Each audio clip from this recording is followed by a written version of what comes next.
Hello students, welcome to maths class. Okay, today I will take a new subtopic of application of derivative, that is tangents and normal. Last time we have discussed increasing and decreasing function. So totally this one is totally new for you, tangents and normals. Clear? But yes, basic concept already you have done in lower class. So what are the basic concepts for this chapter? You can see first I have written slope of a line. So students, you all know that what is the slope of a line? Okay? If inclination of a line is given, that is inclination means angle made by the line with the positive direction of x-axis in anti-clockwise direction, that is called inclination. That angle is if theta, then slope of line is m equal to tangent theta. And if 2 points are given on a line, then slope is y2 minus y1 upon x2 minus x1. Last year we have done in coordinate geometry. Okay, and okay, if you know the slope of a line, so there are two lines, and we are interested to find the angle of two lines, angle between two lines, say theta be the angle between two lines whose slopes are given. Let m1 be the slope of first line and m2 be the slope of second line. Okay? So tangent theta equal to m1 minus m2 upon 1 plus m1 m2 whole modulus, positive value. You will always get an acute angle between two lines. So obtuse you can find pi minus theta, because angle between two lines is theta or pi minus theta. From here you can see two lines are perpendicular. Two lines are perpendicular or two lines are parallel. So first condition, two lines are parallel. Parallel means angle between two lines is 0, tangent theta is 0. So this become m1 minus m2 equal to 0, that is m1 equal to m2. If slope of two lines are equal, then lines are called parallel. And two lines are perpendicular if product of their slope equal to minus 1. Perpendicular means tangent theta 90 degree, undefined. So when it is undefined, when denominator is 0, so m1, m2 equal to minus 1. But you already know this formula. And now equation of line, 1 point form, very important, जो आपने last year की है. Y minus y1 equal to m into x minus x1. This one is the equation of line which passes through a point x1, y1 and having slope m. So it means, yes, you know this formula that y minus y1 equal to m into x minus x1. Or, and 2 point form, you know that y minus y1 equal to y2 minus y1 upon x2 minus x1, because slope we can find with the help of 2 point formula. So it means y minus y1 slope and x minus x1. It means 1 point form is very important. Usko yaad rakhiye. Baki you know how to find the slope of a line. And in general equation of a line, if ax plus by plus c equal to 0, then what is the slope of line? That is minus a upon b. Minus a upon b means minus coefficient of x upon coefficient of y. ठीक है, very important है बेटा, इसको याद रखिए अच्छे से, minus a upon b. And next one is to find the point of intersection of two curves, solve them simultaneously. ठीक है, अगर point of intersection, तो ये जो कुछ एक point थे, slope and angle between two line, equation of line, and if general equation of line is given, what is slope and how to find the point of intersection of two curves by solving simultaneously. अब हमारे पास जो topic है वो यहीं से बेटा start होगा. ये बेसिक था कोऑर्डिनेट ज्योमेट्री जो लास्ट ईयर हमने की है. तो अब हमारा टॉपिक है टेंजेंट एंड नॉर्मल. तो अंडरस्टैंड व्हाट इज टेंजेंट. आपने 10th क्लास में पढ़ा हुआ है टेंजेंट. ठीक है, in case of a circle. तो tangent is a line which touch this circle. ठीक है, एट अ पॉइंट, किसी एक पॉइंट के ऊपर टच करती है. तो tangent is a line which touch the curve at a point. ठीक है, on and only one point पे टच करती हुई निकलती है। तो यहाँ पर ये वहां सर्कल था, यहाँ बेटा बस कोई भी कर्व हो सकती है। And what is normal? तो normal is a line perpendicular to tangent at the point of contact. जिस पॉइंट के ऊपर टेंजेंट बना होगा उसी पॉइंट के ऊपर आपके पास परपेंडिकुलर लाइन अगर ड्रॉ कर दी जाएगी तो आपके पास ये है, जैसे here this one is a tangent line, then Px1 y1 is the point of contact, then this one is normal. Clear? So in case of normal, that is line is this normal is perpendicular to tangent at this point. अब बाहर नहीं draw करनी है, सिर्फ point line जो होगी आपके पास इसी पॉइंट पे आएगी। अब इसको नहीं मैं कहूंगा कि यस ये लाइन है, this one is not normal. Normal कहाँ होगा? ये जो वर्ड बेटा हमने स्ट्रेस किया, eight the point of contact, इसके ऊपर फोकस करें। perpendicular to tangent at the point of contact। तो here P is point of contact, तो इसके ऊपर जो perpendicular लाइन, तो ये tangent हुआ, ये normal, और ये y equal to fx कोई कर्व।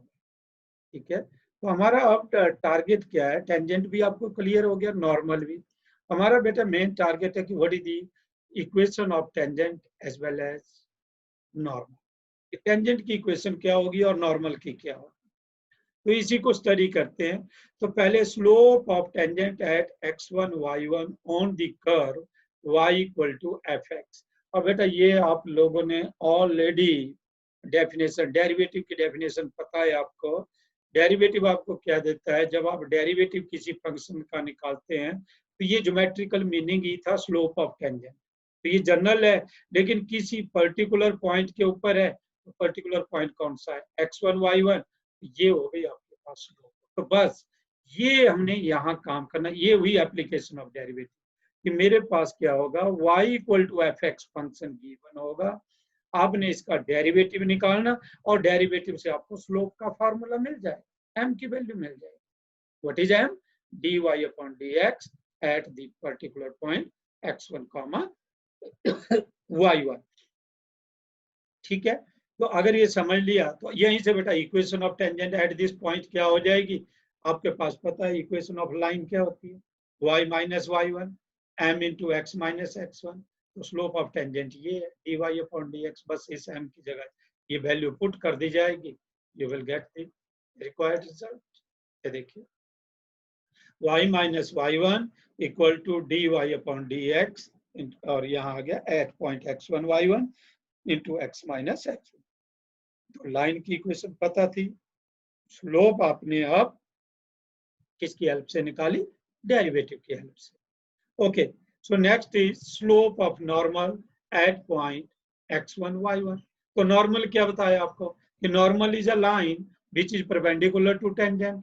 तो we know two lines are perpendicular if product of their slope equal to -1। ये आप लोग जानते हैं ऑलरेडी कि ये टू लाइन है, एक की स्लोप m1 है, दूसरे की स्लोप m2 है। तो m1 into m2 equal to -1। तो m1 is nothing but -1 upon m2। यही लिखा देखो, slope of normal is nothing but -1 upon slope of tangent at point x1 y1। तो बेटा डेरिवेटिव जो है वो नीचे आ जाएगा, -1 upon dy upon dx at point x1 comma y। ये देखिए स्लोप ऑफ नॉर्मल। तो सेम वे से स्लोप इसकी मिल गई से m, तो इक्वेशन ऑफ नॉर्मल आपके पास फिर वही equation of line y minus y1 m into x minus x1। Very easy, बस जस्ट वैल्यू पुट करेंगे। तो इट मीन्स बेटा नया हमारे लिए क्या था? नया कुछ नहीं है, नया आपके लिए यहाँ पर है। जब टेंजेंट की बात की, यस टेंजेंट आपको पता होना चाहिए कि line which passes through which touch the curve at a point. तो पॉइंट आपके पास गिवन होगा x1 y1, तो इसका मतलब वहां से एक लाइन पास कर रही है, उसको टेंजेंट का है, तो इसका मतलब हमें उस लाइन की स्लोप चाहिए। तो स्लोप आपको लाइन की देने के लिए आपको जब भी y equal to F X दिया था तो आपको कहा था कि dy upon dx nothing but slope of a tangent to the curve, already बताया हुआ है। और इक्वेशन ऑफ लाइन आपको फार्मूला पता है, y minus y1 equal to m into x minus x1। तो बहुत ही इजी कंसेप्ट। ठीक है, एक और बेसिक कंसेप्ट देख लो, उसके बाद हम चलेंगे। अगर कल को आपसे पूछा जाता है angle between two curve, two curve के बीच में एंगल, तो इसका मतलब है means angle between their tangent at the point of intersection of two curve. तो सिंपल कंसेप्ट है, जहां दो कर्व इंटरसेक्ट कर रही है वहां पर आपके पास एंगल जो बनेगा, ठीक है, उसकी बात कर ली जाए। एंगल जो बनेगा यहाँ पर, ये टू लाइंस आई आपके पास, तो टू टेंजेंट, तो इन दोनों टेंजेंट के बीच में जो एंगल आपके पास यहाँ बनेगा, ये उसकी ये बात क्लियर हो गया, थीटा। तो एक टेंजेंट एक कर्व के ऊपर, दूसरा यह, तो इसका मतलब टेंजेंट भी आपस में इंटरसेक्ट किए, वो थीटा इज द एंगल। तो हमने क्या बता दिया, angle between two curve mean angle between their tangent. एक टेंजेंट बेटा ये हो गया, दूसरा टेंजेंट, दोनों के बीच एंगल थीटा। एक की स्लोप अगर m1 है, दूसरे की स्लोप m2 है, तो tangent theta angle between to line आपने लास्ट ईयर किया, that is m1 minus m2 upon 1 plus m1 m2, अभी भी बने स्टार्टिंग में, where m1 is the slope of tangent to curve at point P, ठीक है, first curve, and m2 is the slope of tangent to the second curve। Clear हो गया, तो दोनों मिल गया।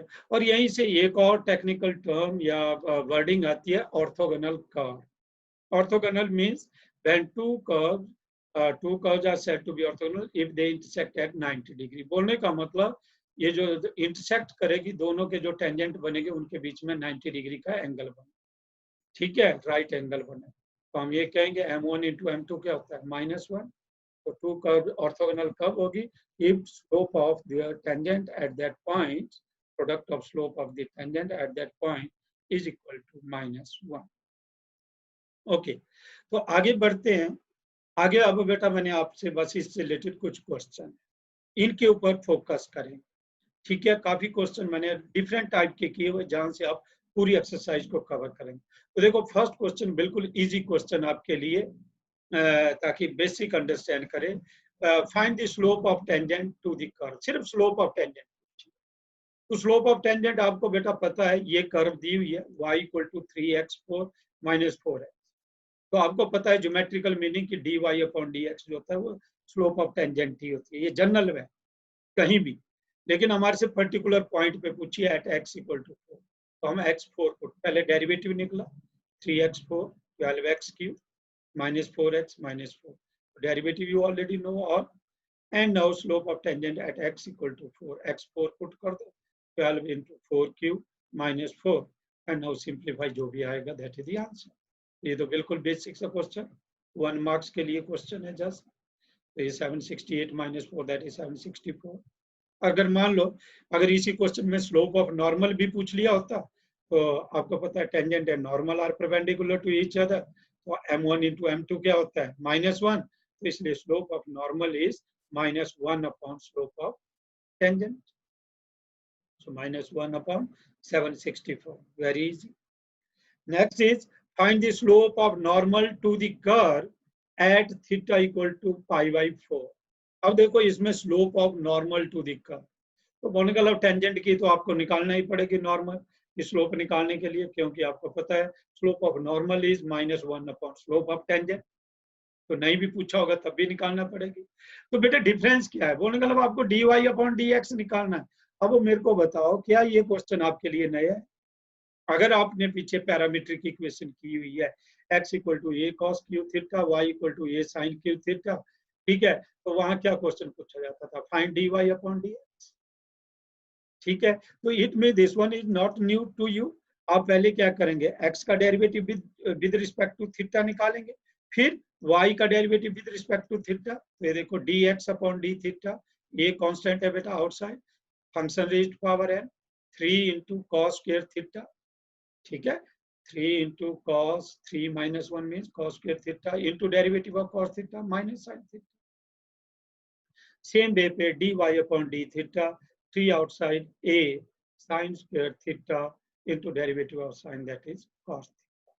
So you all know, and now you know the formula, that is dy upon dx, ठीक है। तो dy upon dx क्या होता है, dy upon d theta upon dx upon d theta। देखो बेटा dy upon d theta की value आपने निकाली है, substitute this value, dx upon D theta की वैल्यू निकाली है, पुट कर लो। अब क्या हुआ, cos से एक cos कैंसल, sin से एक sin कैंसल, 3 से 3 कैंसल, a से a, तो sin upon cos that is nothing but 10 और माइनस एज।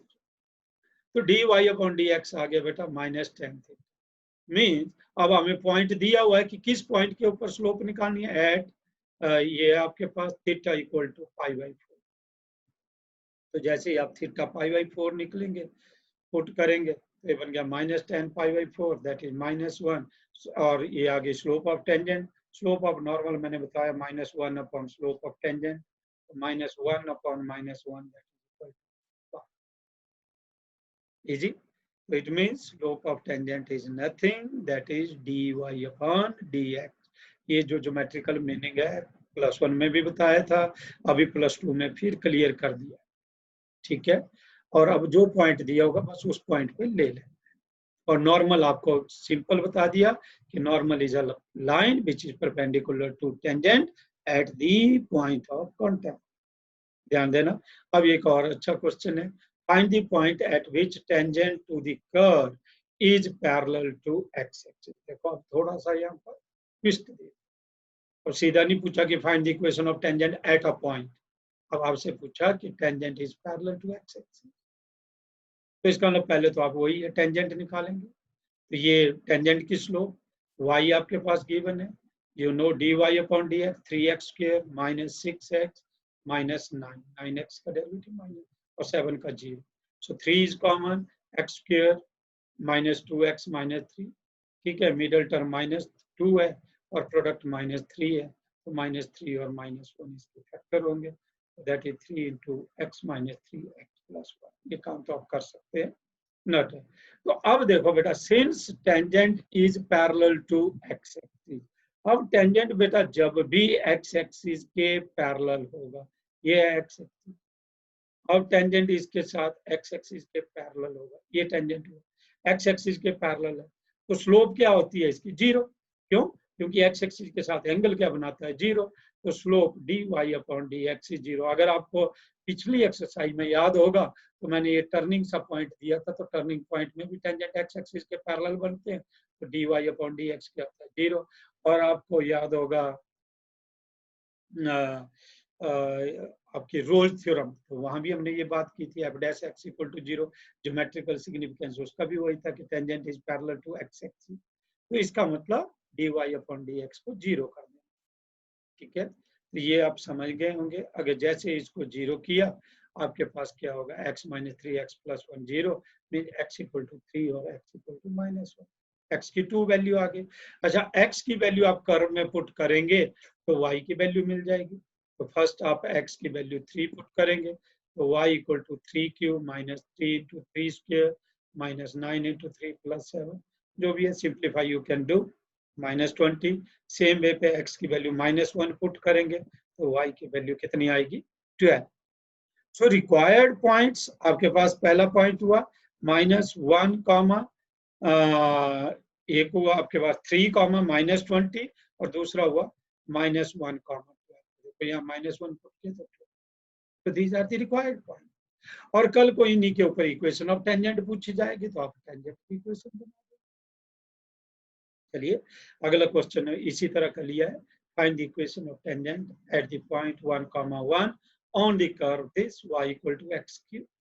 अब इसको देख लो, अब आपके पास स्लोप ऑफ टेंजेंट नहीं पूछा, इक्वेशन ऑफ टेंजेंट पूछा, तो बेटा एक स्टेप और एक्स्ट्रा। पहला काम, yes y equal to x³, what is dy upon dx, 3x² derivative. So slope of tangent at 1, 1, x की जगह 1, y की जगह 1, सो 3 1 स्क्वायर दैट इज 3। टेंजेंट की स्लोप आ गई। अगर नॉर्मल की पूछेंगे तो वो भी निकल जाएगी, slope of normal -1 upon slope of tangent, मैंने ऊपर m किया, इसको m1 कर दिया, तो -1/3। अब मेरे से क्वेश्चन क्या पूछा था, find the equation of tangent, और एज वेल एज मैंने नॉर्मल भी निकाल दिया ताकि नॉर्मल की भी लिख लूंगा। सो equation of tangent is y minus y1 m into equation, tangent is a line, तो इक्वेशन ऑफ लाइन बेटा यही होता है, बस अब ये स्लोप टेंजेंट की यूज कर, तो ये निकाली है मैंने 3। तो देखो y minus 1 equal to 3 into x minus 1, so that is 3x minus Y minus 2 equal to 0। ध्यान से सुन लेना, समझ लेना, वीडियो को पॉज कर लेना। बहुत इजी कंसेप्ट है, कुछ भी अब मुश्किल नहीं है। मैं इसलिए थोड़ा सा फॉरवर्ड कर रहा हूँ, फास्ट कर रहा हूँ। ऑलरेडी मैंने नोट्स पूरे लिखे हुए हैं, इसको आप ध्यान से वहां से नोट कर लेना। What is equation of normal? Normal is again a line, but yes slope of अब नॉर्मल यूज होगी।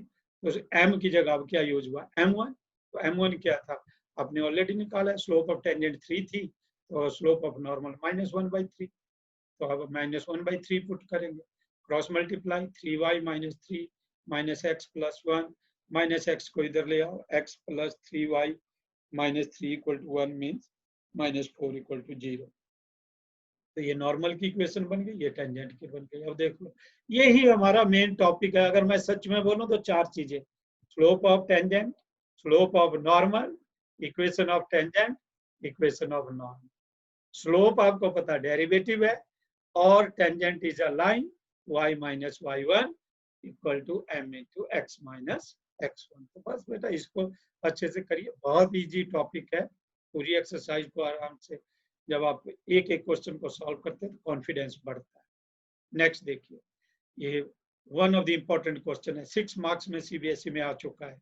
सो दैट द कर्व्स, 4 में भी आया हुआ है, मतलब समटाइम एक बार 6 में आया है, एक दो बार 4 में आया है। So that the curves x equal to y square and xy equal to k cut at right angle if k equal to this। यहाँ when लिख दिया, ये generally if k equal to this plus minus 1/2 root 2, और ऐसे भी लिखा होता है 8k square equal to 1। तो ये आ गया अब राइट एंगल। देखो अगर आपको याद होगा, टू कर्व्स इसका मतलब कट कर रही है। अब कट कर रही है तो मैंने आपको बताया था नंबर 1 हमें उनका पॉइंट ऑफ इंटरसेक्शन चाहिए। जब हमें सॉल्व करना है, ये एक कर्व है, ये दूसरी कर्व है, तो बोलने का मतलब हमें इनका पॉइंट ऑफ ये है, point of intersection. Point of intersection के बाद हम इनकी स्लोप ऑफ टेंजेंट निकालेंगे और टेंजेंट के बीच ही एंगल फाइंड आउट कर लेंगे। क्लियर हो गया?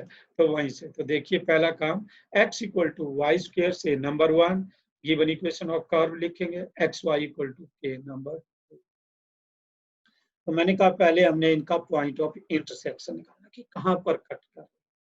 तो उसके लिए साइमल्टेनियसली सॉल्व, मतलब यहाँ से जैसे लीनियर इक्वेशन कोई करते थे सब्स्टिट्यूशन मेथड, वैसे ही कर दो।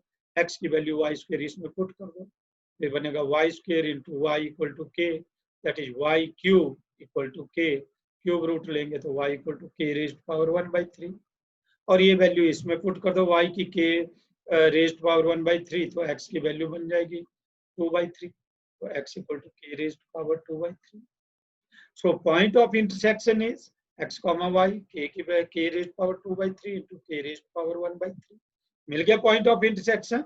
बस पॉइंट ऑफ इंटरसेक्शन अब अगर बेटा हमारे को क्लियर हो गया, तो अब मैंने बताया था angle between to curves mean angle between their tangent. तो इसका मतलब अब मैं स्लोप ऑफ टेंजेंट निकालूंगा। तो स्लोप ऑफ टेंजेंट के लिए मेरे को डेरिवेटिव करना पड़ेगा इसका, dy अपॉन dx, यहाँ से भी और यहाँ। इसलिए मैं 1 को भी डिफरेंशिएट करूंगा विद रिस्पेक्ट टू x, और 2 को भी डिफरेंशिएट करूंगा। तो फर्स्ट कर्व कौन है? x equal to Y square, तो x का डेरिवेटिव हो गया बेटा ये आपकी first curve x square equal to, sorry x equal to Y square. तो इसका मतलब x का डेरिवेटिव तो 1 हो गया, y स्क्वायर का 2y into dy upon dx। तो dy upon dx equal to 1 upon 2y, और slope of tangent to the curve point ये था जो इंटरसेक्शन निकाला। तो इसका मतलब y की वैल्यू क्या है?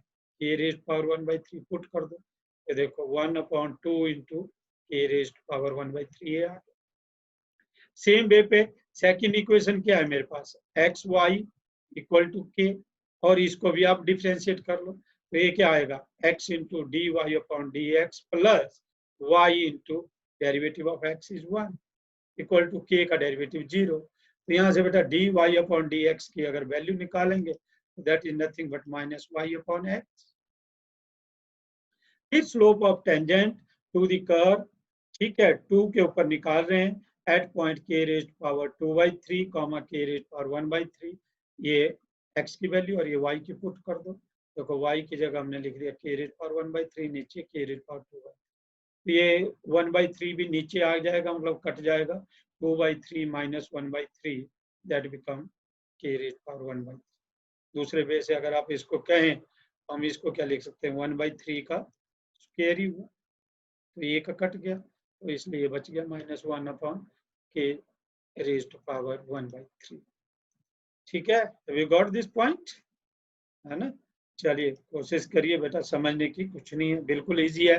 देख लो मैंने कुछ नहीं किया, फर्स्ट कर्व का डेरिवेटिव किया, सेकंड का किया, क्या मिल गए, पहले पॉइंट ऑफ इंटरसेक्शन निकाला साइमल्टेनियसली सॉल्व करके, फिर फर्स्ट का डेरिवेटिव किया और उस पॉइंट के ऊपर स्लोप ऑफ टेंजेंट, सेकंड का डेरिवेटिव किया उस पॉइंट के ऊपर m2 की भी वैल्यू। अब आपको बताया है कि टू कर्व आर ऑर्थोगोनल या cut at right angle if angle between them is 90 degree, that is product of their slope equal to -1।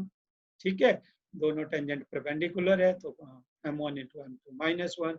m1 की वैल्यू आप लोग ये देख लो, ये फर्स्ट वैल्यू जो है ये m1 की 1/2 k रेज पावर 1/3 और ये वैल्यू m2 की, यही पुट किया।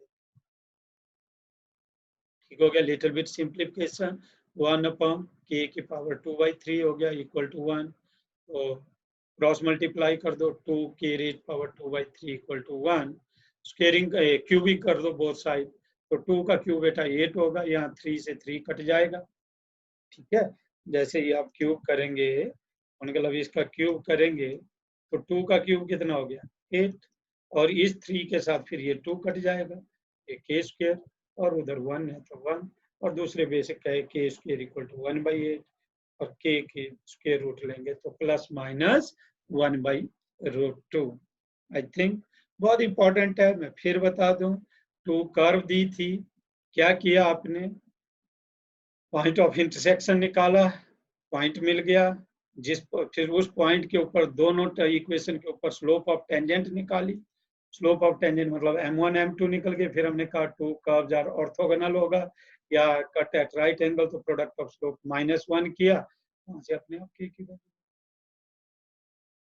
Next question is find the equation of normal, ये again one of the important question है आपकी एक्सरसाइज में, ऐसा ही क्वेश्चन टेंजेंट का होगा, तो प्लीज कर लेना जरूर। Find the equation of normal to the curve x square equal to 4y which passes through the points 1,2। ठीक है, क्या बोला कि एक नॉर्मल की इक्वेशन निकालो जो नॉर्मल जो है 1,2 से पास कर रहा है। अब बेटा ये नहीं दिया कि 1,2 कर्व में, ऐसा हमें नहीं दी। अगर आप वैसे भी चेक करें तो x1 पुट करो 1 स्क्वायर, 2 यहाँ पुट करो 1 स्क्वायर इक्वल टू 8, तो इसका मतलब ये कर्व के ऊपर नहीं है।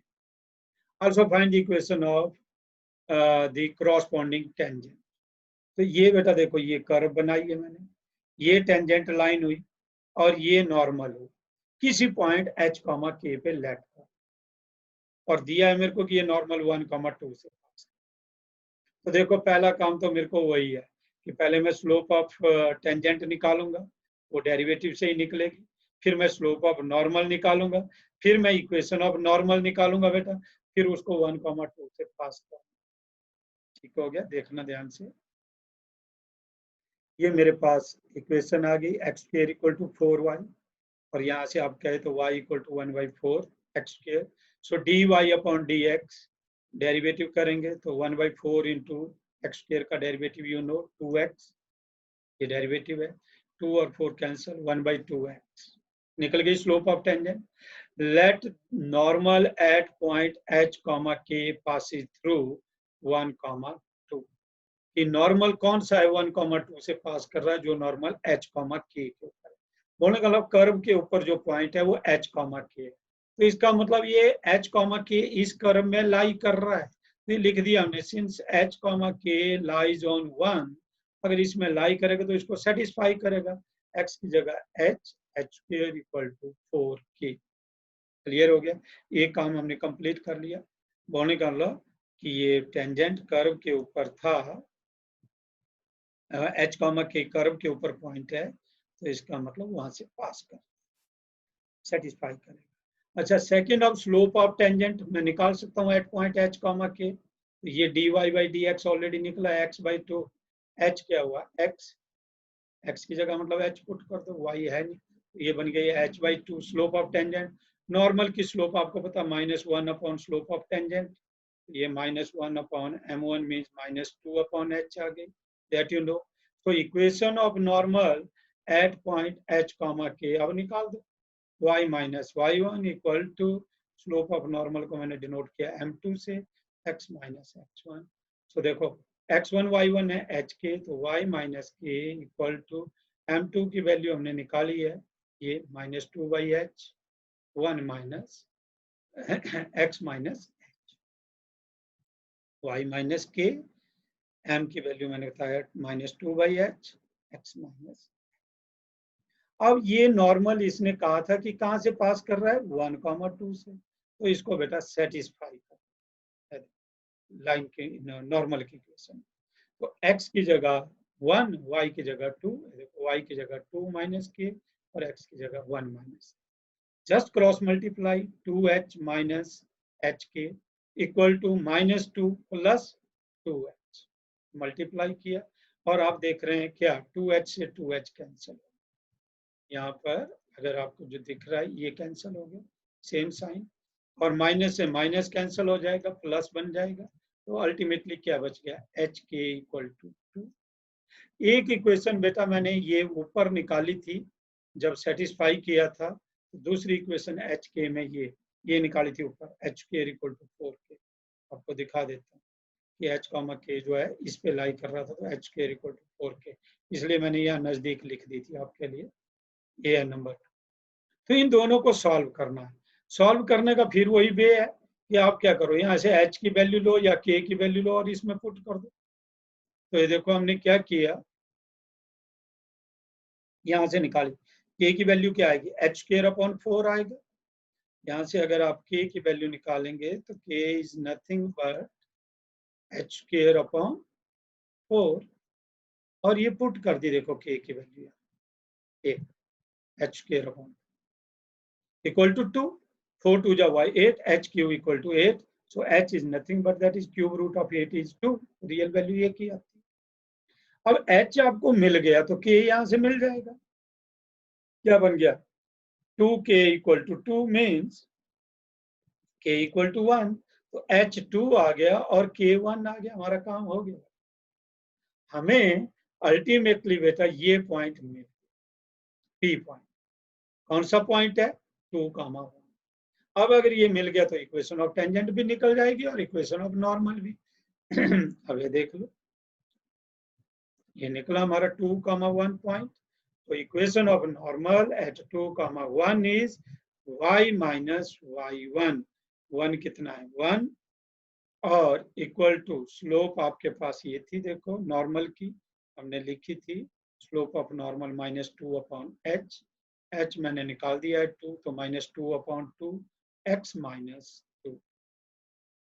ठीक है, ये, और 2 से 2 कैंसिल हो गया, 1 बन जाएगा. So y minus 1 equal to -1 into x minus 2. Simplify करके x plus y minus 3 equal to 0.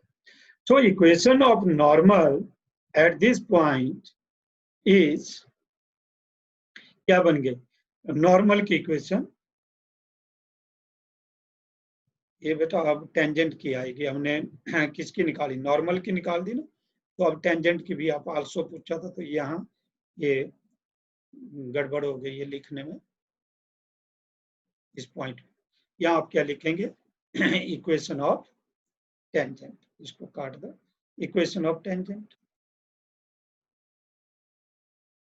तो टेंजेंट क्या होगा, अब बस कुछ नहीं होगा, पास तो वहीं से करेगी 1 और 2 से ही. ये जो 2,1, तो y minus 1 equal to slope अब किसकी आएगी, टेंजेंट की स्लोप आएगी. इसकी स्लोप ऑलरेडी -1 है, तो इसका रेसिप्रोकल माइनस में करेंगे तो 1 ही बनेगा, दैट इज x माइनस 2. ठीक है, तो ये आपके पास सिंप्लीफाई करिए, क्रॉस मल्टीप्लाई, ये देखो सॉरी ट्रांसफर द टर्म, ये बन गया x माइनस वाई, -1 उधर गया +1, तो -2 + 1 दैट इज -1. तो इक्वेशन ऑफ टेंजेंट भी निकल गई और नॉर्मल भी. तो जल्दी से मैं हल्का सा रिकैप करता हूँ कि क्या किया हमने इसमें. हमने, मेरे पास क्या दिया हुआ था, कर्व की इक्वेशन दी हुई थी, ये कर्व की इक्वेशन दी हुई थी, और इसने कहा find the equation of normal which pass through 1,2. At point नहीं लिखा था, 1,2 से पास कर रहा है। अगर एट पॉइंट होता तो बहुत इजी होता क्वेश्चन। ये ही इसकी ब्यूटी है जिसकी वजह से इसकी इंपॉर्टेंस बढ़ जाती है। विच पासिंग पॉइंट 1,2। अगर एट पॉइंट होता तो बिल्कुल ही इजी क्वेश्चन था। तो इसलिए हमने एट पॉइंट खुद लेट किया, एच कॉमा के स्लोप हमने निकाल ली, फिर ये एच कॉमा के गिवन कर्व को सेटिस्फाई किया। स्लोप जो है वो एच और के में आ गई दोनों की। हमें पता है दोनों जो आपके पास टेंजेंट और नॉर्मल है वो आपस में परपेंडिकुलर, तो स्लोप का रिलेशन आप जानते हैं। इक्वेशन ऑफ नॉर्मल आप बना लेंगे। फिर उस इक्वेशन को 1,2 से पास किया। एच के की दो इक्वेशन बन गई, ये कर्व के ऊपर और ये के नॉर्मल की हेल्प से दोनों को साइमल्टेनियसली सॉल्व किया, एच और के पॉइंट हो गया और इजी हो गया। चलिए एक और लास्ट क्वेश्चन जल्दी से। Find equation of tangent at point x1 y1 to the ellipse. Easy question है लेकिन मैंने जरूरी समझा कि इसको भी दे दूं। ये सिंपल है, एट पॉइंट है, देखो अब पॉइंट गिवन है, अब नहीं कोई टेंशन है। तो गिवन इक्वेशन का जस्ट डेरिवेटिव किए, एक्स स्क्वायर का derivative 2x, a square constant, y square का 2y into d y upon d x equal to 1 का 0। यहाँ से बेटा d y upon d x निकल जाएगा, minus 2x upon a square और b square upon 2y। A square 2 से 2 cancel, ये बन गया minus b square x upon a square Y. अब देखो मैंने कहा एट पॉइंट दिया होता तो इसे सीधा यूज करना। Eight point x1 y1 slope बन गई, इसमें x की जगह x1, y की जगह y1, ये आगे स्लोप। तो इक्वेशन अब आप जानते हैं, y minus y1 m into x minus x1, m की वैल्यू ये पुट की जाएगी, B square x1 upon a square y1। इस लास्ट स्टेप पे थोड़ा सा स्ट्रेस देना, ये है बस जिसके लिए मैंने किया। नंबर 1 मैंने क्या किया, बी स्क्वायर को मैं नीचे ले आया, सिर्फ बी स्क्वायर को लाया बेटा मैं नीचे इस साइड, तो ये बन गया। और y1 को ऊपर ले गया, यहाँ से भी y1 ऊपर ले गया, तो ये बना y into y1 upon b square, y into y1 upon b square minus y1 square upon, देखो दूसरा y1 square upon b square, और इधर से x1 को अंदर ले गया है, तो ये बन गया minus x(x1) upon a square और minus minus plus x1 square upon a square. इससे देख लिया, x1 से मतलब इससे अंदर मल्टीप्लाई किया, ये बन गया, और y को y1 से और b स्क्वायर को नीचे, मतलब दो स्टेप एक साथ ले।